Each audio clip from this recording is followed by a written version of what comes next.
Hi everyone! So, eto, hindi ako tamad today, kaya nakikita nyo ako at mag-video ako today. So, it's been a while, pero ngayon I just feel like may time ako mag-video. Santino is being great, which is he's always been a good boy. So, ngayon, nasa exciting part na tayo ng motherhood. For me, yung pag-start nila kumain ng solid, napaka-exciting yan. Kasi parang, alam mo yung magta-try tayo ng mga bagay-bagay na hindi naman natin alam kung kakainin niya or hindi. Umiiyak na siya. Pero ipapakita ko sa inyo kung anong ginagawa ko, okay?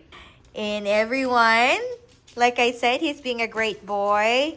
He's just over here playing. So, I'll take you guys in the kitchen.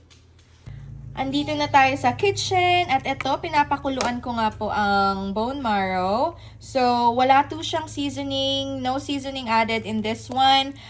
For flavor, I just added vegetables para naman magkaroon ng lasa kahit papano yung broth natin. And at the same time, I'm also making other food for Santino. So, as of right now, I'm letting him try one food at a time so that it's easier for me to figure out kung, for example, may mga reaction siya, like rashes or anything, then it's easier for me to pinpoint na, oh, this is the one that causes that issue. So, ito naman, patatas, ito siya, so potatoes. And then, ito naman is beets. So, pag gumagawa ako ng food ni Santino, so that I can save time, I don't do one thing lang. Talagang parang 2 or 3 food ang ginagawa ko para naman sabay-sabay. And then after that, ilalagay ko lang siya sa food container, which is eto. Nilalagay ko lang siya sa food container. And then after that, I can put it in the fridge. And then if it's time for Santino to eat, then it's easier for me to just warm it up and feed it to him. So, ayan, nagbe-blend na yung patatas niya. So, hintayin lang natin matapos. So, habang naghihintay tayo, I just wanna share na napaka-happy ng puso ko ngayon. I am very, very happy and grateful. And napaka-excited ako kasi I have been looking forward for this stage. I mean, I've been looking forward to be a mom. So, right now, I have been looking forward to make food for Santino. And finally, he is able to eat solids. Pero yun nga, one at a time muna. I don't wanna rush things. Kasi at the end of the day, kakain at kakain naman talaga siya. So, ngayon, I just want this stage to be a fun experience and learning experience then for us. So, ayun lang. Na-share ko lang. Say hi. So, ito na. Natapos na siya. Etong 2 ilalagay ko sa fridge.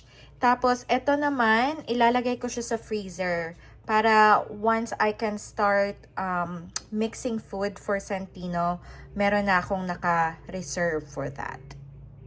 Since tapos na tayo sa patatas natin, eto na naman tayo sa beets. Nag-i-steam na siya.